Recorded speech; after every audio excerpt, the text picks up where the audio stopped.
तो बेटा आज हम जो शुरू करेंगे डिजिटल इलेक्ट्रॉनिक्स का पार्ट शुरू करेंगे। ये भी इससे भी एक क्वेश्चन आपके एग्जाम में जरूर पूछा जाता है, चाहे नीट हो, चाहे एयरफोर्स हो, चाहे एनडीए हो, इसमें एक क्वेश्चन आपके एग्जाम में जरूर रहता है डिजिटल इलेक्ट्रॉनिक्स से।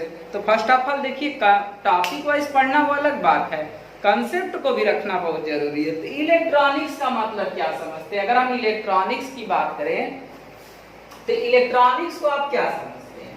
अगर सबसे पहला प्रश्न तो ये पूछा कि इलेक्ट्रॉनिक्स क्या है, तब ना डिजिटल इलेक्ट्रॉनिक्स समझेंगे।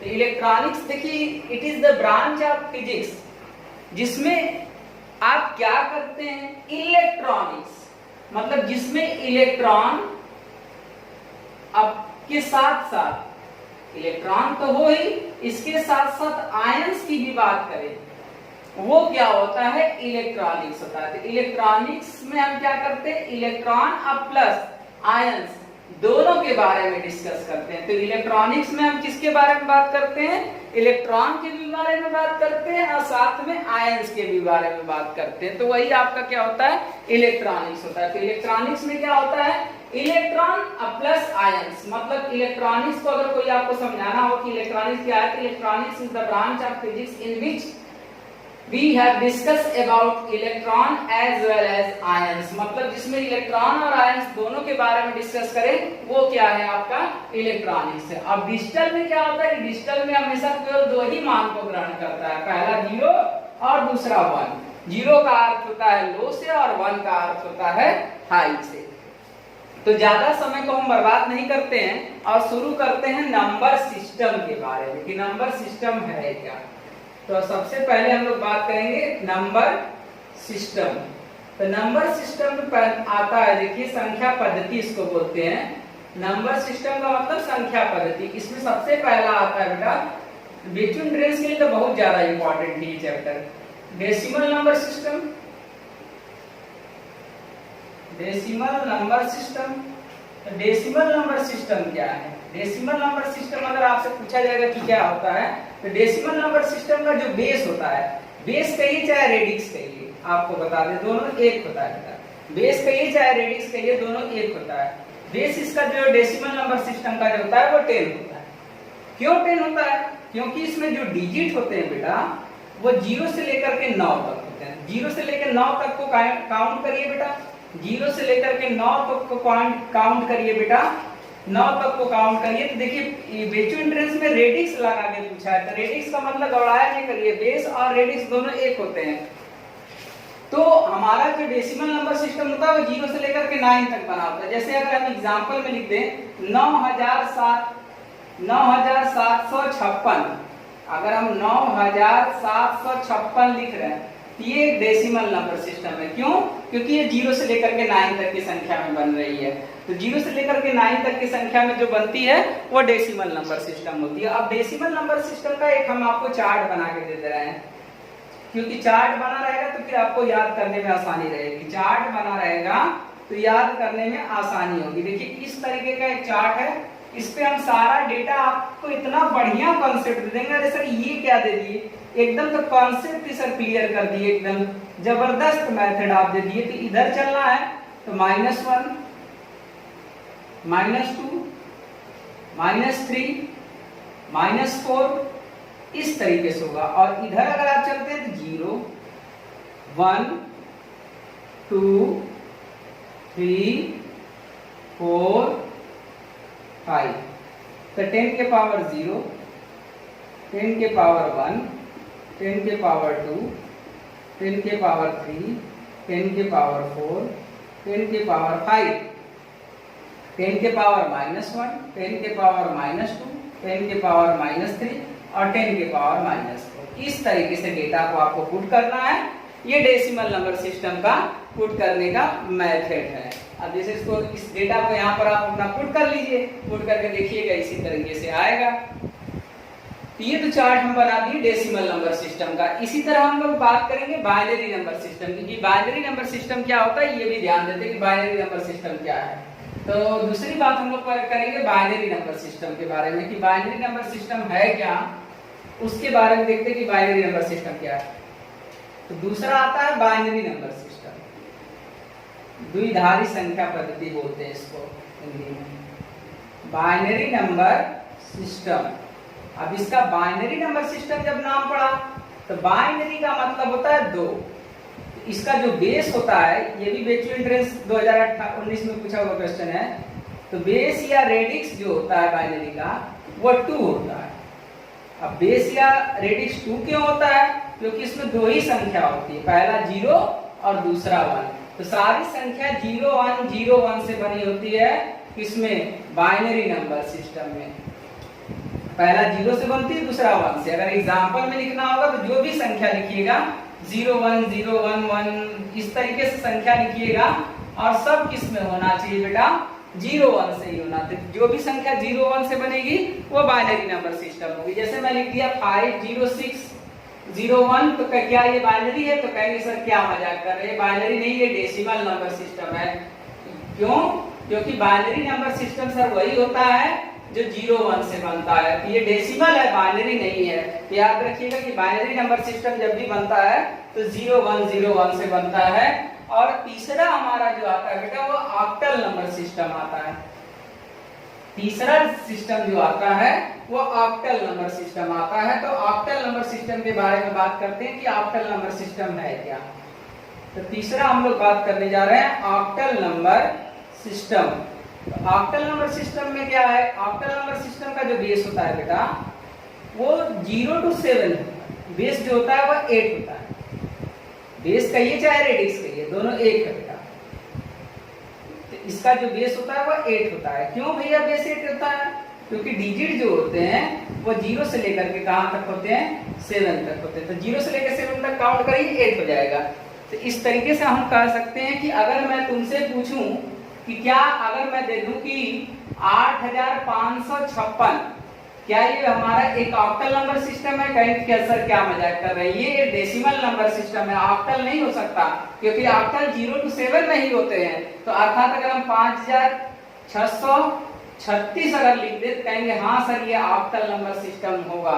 तो याद रखिएगा कि जो ऑक्टल नंबर सिस्टम बनती है वो केवल और केवल 0 से लेकर के 7 तक की ही संख्याओं में बनती है, और अगर 7 के ऊपर कोई संख्या चली गई तो ऑक्टल नहीं होगी बेटा, तो तब डेसिमल नंबर सिस्टम हो जाएगी। तो याद रखिएगा कि ऑक्टल नंबर सिस्टम अर्थात हम डेसिमल नंबर सिस्टम की बात करें तो डेसिमल नंबर सिस्टम का हर एक वैल्यू डेसिमल नंबर सिस्टम जो है ऑक्टल हो सकती है, अगर वो 0 से 7 के बीच में है तो उसकी नंबर। ये दिमाग में बैठा के चलिएगा कि ऑक्टल नंबर सिस्टम क्या है। अब अगला आता है हेक्साडेसिमल नंबर सिस्टम। अब नंबर 4 जो आता है आपका वो हेक्साडेसिमल नंबर सिस्टम आता है। Hexadecimal number system. तो हेक्साडेसिमल नंबर सिस्टम की अगर हम बात करें तो इसका जो बेस होता है या कह लीजिए रेडिक्स जो होता है वो कितना होता है? 16 होता है। क्यों होता है ऐसा? क्योंकि इसमें डिजिट जो होते हैं वो 0 से लेकर के 15 तक होते हैं। है तो संख्या 0 to 9 ही, 0 to 9 ही संख्या होती है। तो यहाँ पर 0 से लेकर के 9 तक तो संख्या हो गई। तो अमेरिका ने एक आस्की कोड बनाया 10 11 12 13 14 15। अब बेचू इंटरेस्ट में 10 को उसने क्या ले लिया था? ए, 11 को बी, 12 को सी, 13 को डी, इसको ई, और 14 को क्या ले लिया था? एफ ले लिया था। तो अमेरिका ने इसको क्या कर लिया? एक आस्की कोड बनाया था। आस्की कोड बनाया था American standard code interchange information. ये बेचू एंट्रेंस में इसका पिछली बार जो है बेचू एग्जाम में इसका फुल फॉर्म पूछा था कि आस्की कोड का फुल फॉर्म क्या होता है। तो American standard code interchange information होता है इसका पूरा नाम आस्की कोड का। तो उसने किया क्या था कि 10 को ए मान लिया था, 11 को बी मान लिया था, 12 को सी, 13 को मतलब अब हेक्साडेसिमल नंबर सिस्टम अगर लिखना है तो उसका एग्जांपल अगर हम लिखें तो 5F6 लिख दें तो सीधे कर देंगे अरे सर ये एक हेक्साडेसिमल सिस्टम होगा। तो हेक्साडेसिमल जो होते हैं उसमें 0 to लेकर 15 संख्या होती है, लेकिन 0 से 9 तक की केवल संख्या होती है। 10 को ए मान लिया गया, 10 से लेकर के F तक के बीच में सारी वैल्यू 15 तक की आ जाती है बेटा। तो ये दिमाग में रखिएगा कि ABCDEF कौन डिजाइन किया था? अमेरिका द्वारा बनाया गया एक आस्की कोड था जिसके आधार पर ए को क्या मान लिया गया था? 10 मान लिया गया था, बी को 11, सी को 12, इसी तरीके से रख दिया गया था हेक्साडेसिमल नंबर सिस्टम को। तब अब आगे हम लोग बढ़ते हैं। अब हम लोग देखेंगे कन्वर्जन क्या होता है, किसका, binary to decimal, decimal to binary. इस तरह के कन्वर्जन को यहाँ पर ध्यान देंगे कि कन्वर्जन है क्या। तो आइए देखते हैं, कन्वर्जन की बात करते हैं। तो पहला कन्वर्जन हम लोग देखेंगे, कन्वर्जन ऑफ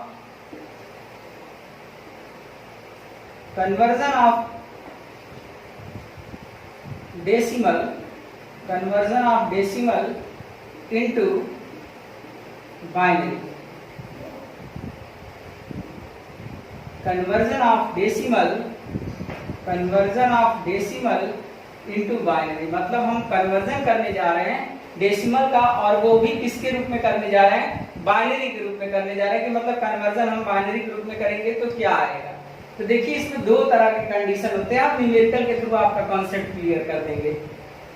जैसे हमें 16 का निकालना है, इस तरीके का है, तो 16 एक डेसिमल नंबर सिस्टम है। अगर उसको बदलना है किसमें, बाइनरी में, तो करते क्या है, 16 को लिख लेते हैं। 16 को लिखने के बाद क्या करते हैं, 2 8 16, कट गया, 0 बचा, रिमाइंडर 2 4 8, रिमाइंडर कितना बचा, 0, 2 दूना के 4, रिमाइंडर कितना बचा, 0, 2 1 कम 2, रिमाइंडर कितना बचा, 0, 2 0 0 और 1 यहाँ। जब तक यहाँ 0 नहीं बन जाएगा तब तक प्रोसेस इंड नहीं लिखते हैं बेटा।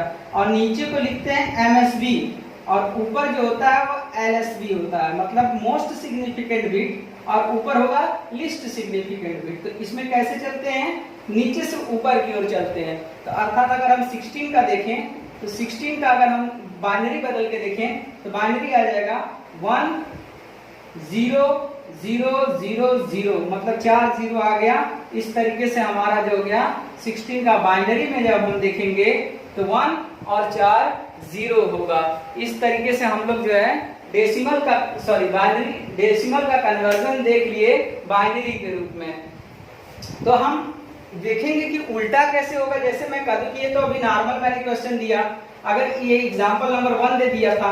अब अगर हम ऐसा एग्जांपल दे जिसमें दोनों हो, तब क्या होगा। जैसे दोनों का मतलब, जैसे एक एग्जांपल हम दे रहे हैं जिसमें दोनों हो, जैसे अगर हमने दे दिया 12.25, दूसरा क्वेश्चन का एग्जांपल हमने दे दिया 12.25, ये एक तरह का डेसिमल नंबर सिस्टम है और इसको बदलना है बाइनरी नंबर सिस्टम में।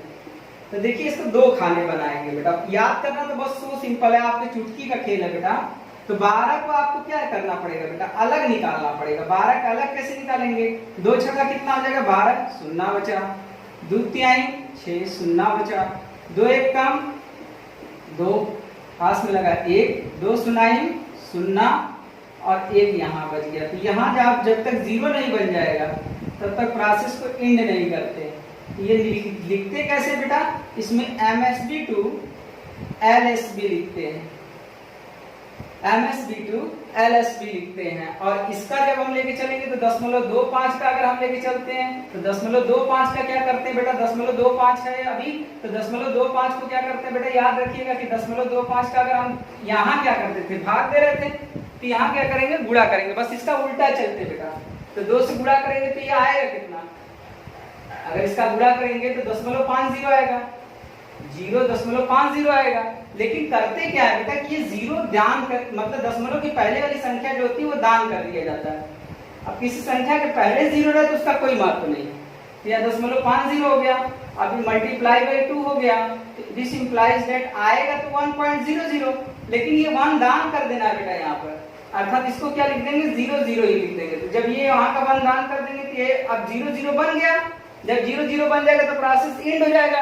और इसमें लिखते हैं, इसमें उल्टा चलते हैं, हर काम उल्टा करते हैं। इसमें LSB to किधर चलते हैं, MSB चलते हैं। तो अर्थात यहाँ पर याद रखिएगा कि अगर हम इसका आंसर बताएं, पूछे कि कितना आएगा, 12.25 का ये डेसिमल नंबर सिस्टम है और बाइनरी में पूछे तो इसका देख लीजिए कितना है, तीर का सिंबल बना दिया हूं, 1100.01। इस तरीके से हमारा 12.25 का बाइनरी में कन्वर्जन हो गया 1100.01 आ गया इसका फाइनल आंसर। इस तरीके से हम डेसिमल का कन्वर्जन देख लिए बाइनरी में। लेकिन कुछ क्वेश्चन ऐसे होते हैं कि जब यहाँ 0 का फॉर्मेशन नहीं बनता है, तो वो कौन सा है सर, ये भी कंसेप्ट क्लियर कर दीजिए। तो कभी कभी तो ये 0 बन जाता है बेटा, लेकिन कभी कभी 0 नहीं बन पाता। आइए एक क्वेश्चन आपको करके दिखाते हैं जहाँ 0 नहीं बनता बेटा। जैसे एग्जांपल में हम ले लें 0.35 का अगर हम निकालें, नाम ही है 3 5 तो करवे करेगा। तो 0.35 का अगर हम निकालते हैं तो इसमें 2 से मल्टीप्लाई करेंगे बेटा।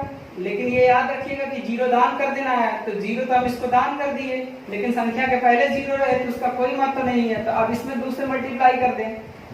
2 से मल्टीप्लाई करने के बाद क्या होगा, आएगा 1.40।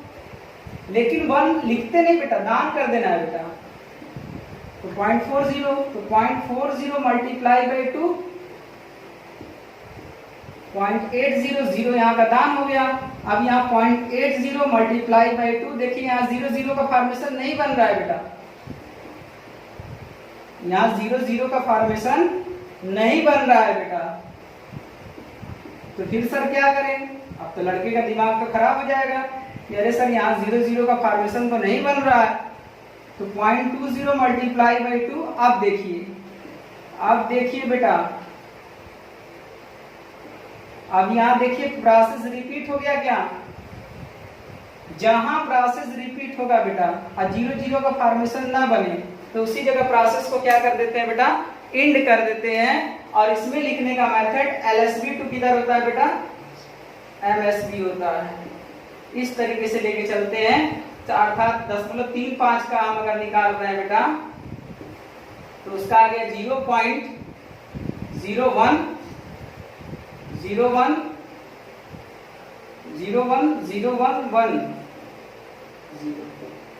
इस तरीके से ये इसका हो गया 3.5 का बाइनरी में कन्वर्जन। 0.35 का बाइनरी में भी कन्वर्जन आपको बता दिए।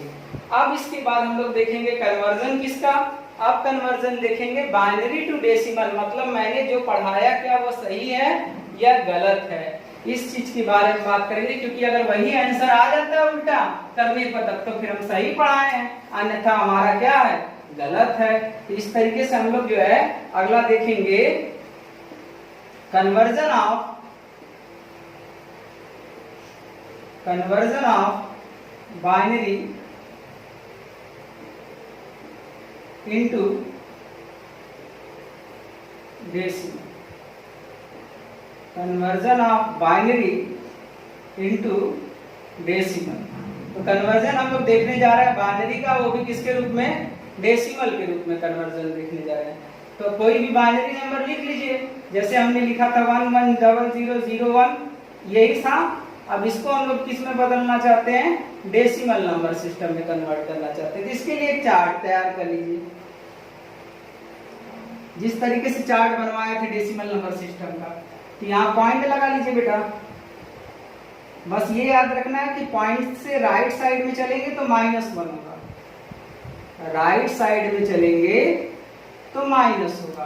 तो 2 के पावर -1, 2 के पावर -2 और 2 के पावर -3।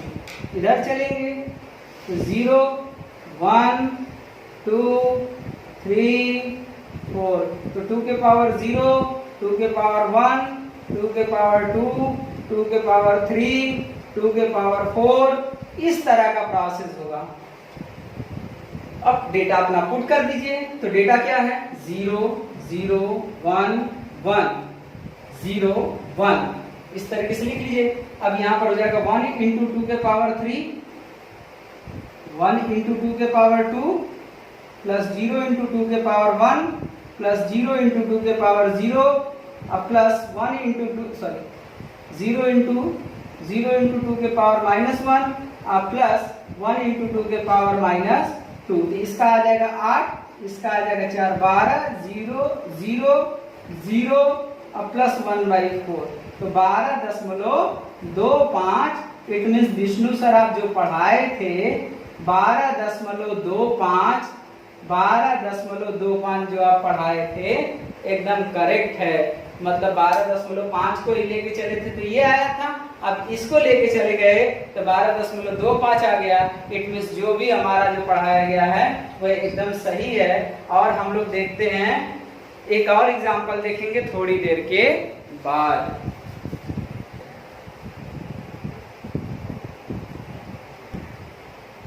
अब हम लोग बेटा जो शुरू करने जा रहे हैं वो गेट शुरू करने जा रहे हैं। गेट क्या है तो गेट के बारे में देखते हैं कि गेट है क्या। बहुत ज्यादा इंपॉर्टेंट है बेटा, ये भी बहुत ज्यादा एग्जाम में पूछा जाता है, इसलिए इसको पढ़ाना बहुत उचित समझे हम। गेट जो है देखिए दो पार्ट में बटा होगा आपका। गेट आपका दो पार्ट में बटा होगा। एक लॉजिक गेट है, लॉजिक गेट है, और दूसरा जो होता है यूनिवर्सल है। तो बहुत सारे, ये मुख्य रूप से बात करें, कॉमन रूप से बात करें। लॉजिक गेट जो होती है उसमें 3 गेट आते हैं, वार गेट, एंड गेट, और तीसरा आता है not gate. Or gate, and gate और नॉट गेट। वार गेट में थोड़ी सी गड़बड़ी पाई गई, इसीलिए इसका एक मॉडिफाई फॉर्म आया जिसका नाम था इग्जॉर। इग्जॉर एक्सक्लूसिव ओआर गेट। कुछ गड़बड़ियां पाई गई थी ओआर गेट में, इसीलिए इसका एक मॉडिफाई फॉर्म आया इग्जॉर गेट। और यूनिवर्सल गेट इसका नाम क्यों पड़ा?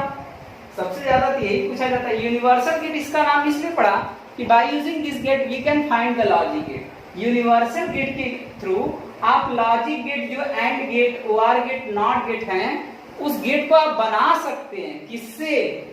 या तो आप नैंड गेट का इंप्लीमेंटेशन करके बना सकते हैं, नैंड गेट का यूज करके बना सकते हैं, या आप नॉर गेट का यूज करके बना सकते हैं। ये एक इन यूनिवर्सल गेट के थ्रू आप लॉजिक गेट बना सकते हैं, इसलिए इसका नाम यूनिवर्सल गेट पड़ा। मतलब नैंड गेट और नॉर गेट का यूज करके आप जितने भी लॉजिक गेट हैं उन लॉजिक गेट का आउटपुट आप निकाल सकते हैं, इसलिए इसका नाम यूनिवर्सल गेट पड़ा। मतलब इस गेट और इस गेट का प्रयोग करके ये सब सारे गेट बनाए जा सकते हैं। आगे जैसे जैसे हम पढ़ते जाएंगे आपका कॉन्सेप्ट क्लियर होता जाएगा कि सही में यूनिवर्सल गेट क्या लॉजिक गेट बना सकता है। थोड़ा देर बाद आपको पता चल जाएगा। तो आइए फर्स्ट ऑफ ऑल हम लोग बात करने जा रहे हैं ओआर गेट के बारे में। ओआर गेट है क्या? बहुत ज्यादा इंपॉर्टेंट है ओआर गेट, इसलिए ओआर गेट के बारे में डिस्कस करते हैं। तो ओआर एक लॉजिक गेट है। ओआर गेट की बात करें, देखिए ऐसा अगर सिंबल अगर आपको दिखता है तो आप समझ जाइएगा कि सर ये ओआर गेट। याद रखिएगा कि इस तरह का सिंबल होगा तो ओआर गेट। ओआर गेट की इधर का जो साइड होता है इसे बोला जाता है इनपुट, और ओआर गेट का जो इधर का साइड होता है उसे बोलते हैं आउटपुट। क्या बोलते हैं इसको? आउटपुट बोलते हैं। इधर के साइड को इनपुट बोला जाता है और इधर के साइड को आउटपुट कहते हैं। लेकिन याद रखिएगा कि ओआर गेट का जो ऑपरेशन, और याद रखिएगा कि अगर ओआर गेट पढ़ रहे हैं तो एट लीस्ट ओआर गेट के बारे में बात कर रहे हैं बेटा। इधर का जो होता है इनपुट होता है। देखिए आपको बता दें कि ओआर गेट में कम से कम एटलीस्ट जो है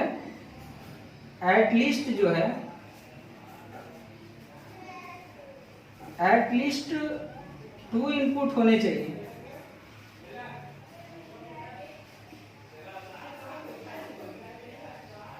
एटलीस्ट 2 इनपुट होना चाहिए, मतलब कम से कम 2 इनपुट होने चाहिए। अगर 2 से कम इनपुट होगा तब दिक्कत है बेटा।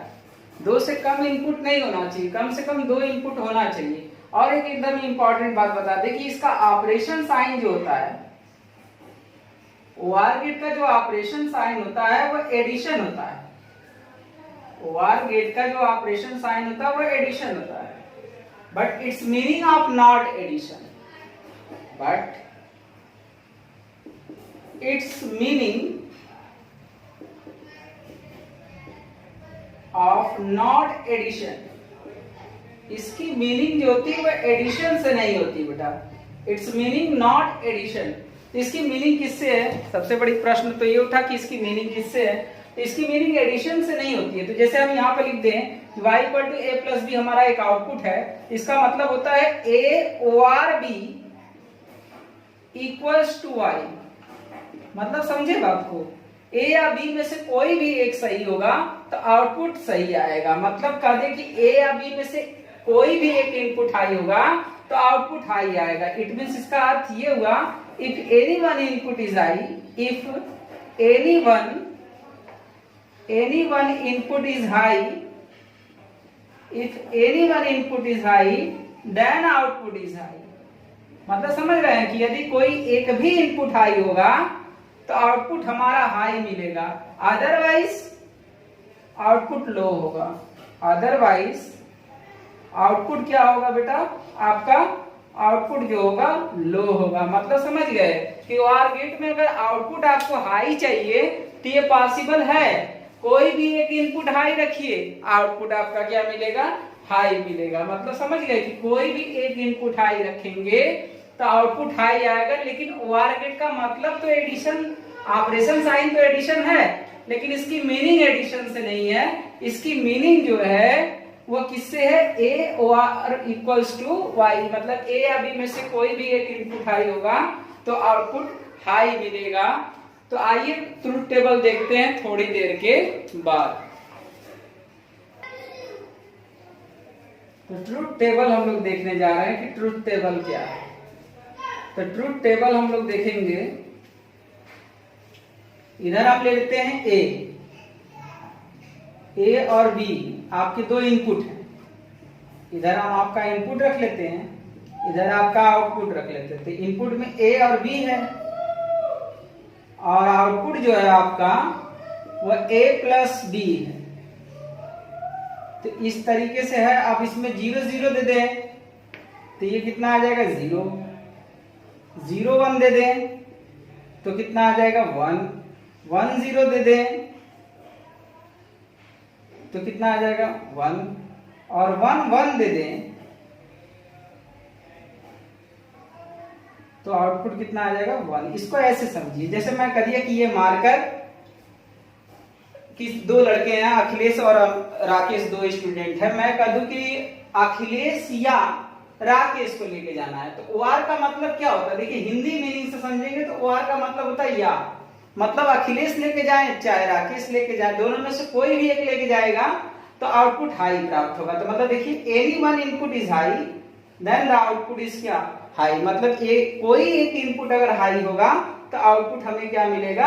हाई मिलेगा। इसकी कुछ डिमेरिट थी तभी एग्जाम आया, तो अभी हम यहाँ पर नहीं डिस्कस करेंगे, थोड़ी देर के बाद डिस्कस करेंगे।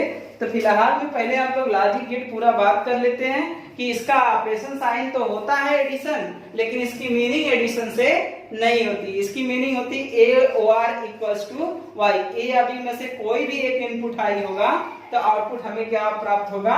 हाई प्राप्त होगा। तो अब हम बात करने जा रहे हैं एंड गेट के बारे में। कोई भी गेट पढ़िए, आपको बता दें एटलीस्ट 2 इनपुट होने चाहिए, नॉट गेट को छोड़ करके।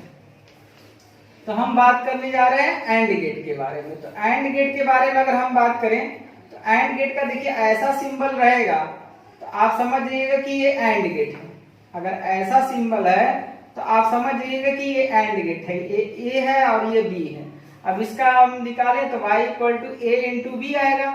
अब इसका जो ये वाला पार्ट होता है वो किसके नाम से जाना जाता है? इनपुट के नाम से। और ये वाला जो नाम होता है वो किसके नाम से जाना जाता है? आउटपुट के नाम से जाना जाता है।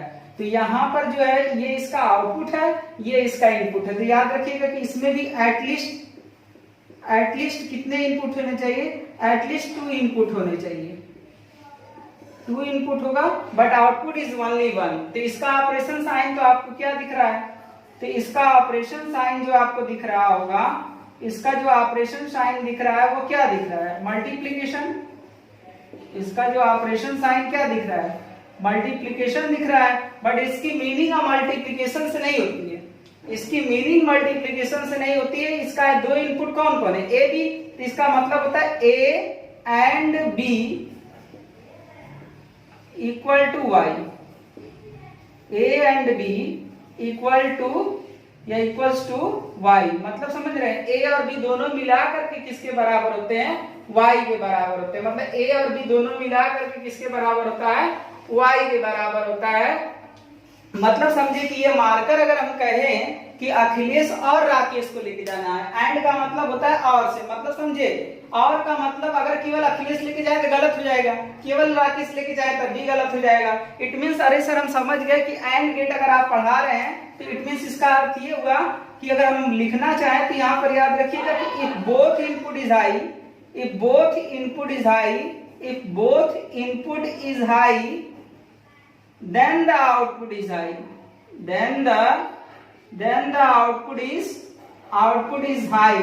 it means अगर both input अगर high होंगे तभी आउटपुट हाई प्राप्त होगा, अदरवाइज आउटपुट हमें लो प्राप्त होगा। तो याद रखिएगा कि जब दोनों इनपुट इसमें हाई होंगे तभी आउटपुट हाई मिलेगा, अदरवाइज हमें आउटपुट क्या मिलेगा, लो मिलेगा। और याद रखिएगा कि ओआर गेट पढ़े चाहे एंड गेट पढ़े, चाहे इन दोनों में से कोई भी गेट पढ़े, एटलीस्ट 2 इनपुट होने चाहिए। 2 से कम इनपुट होगा तो ये गेट नहीं तैयार हो पाएगा बेटा।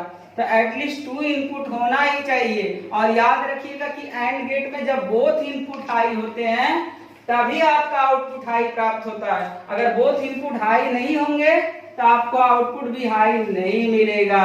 ये दिमाग में बैठा के चलिएगा। जैसे इधर हम इनपुट ले लेते हैं और इधर हम ले लेते हैं आउटपुट, तो इनपुट में हमारा ए बी हो गया और आउटपुट में हो गया ए इंटू बी।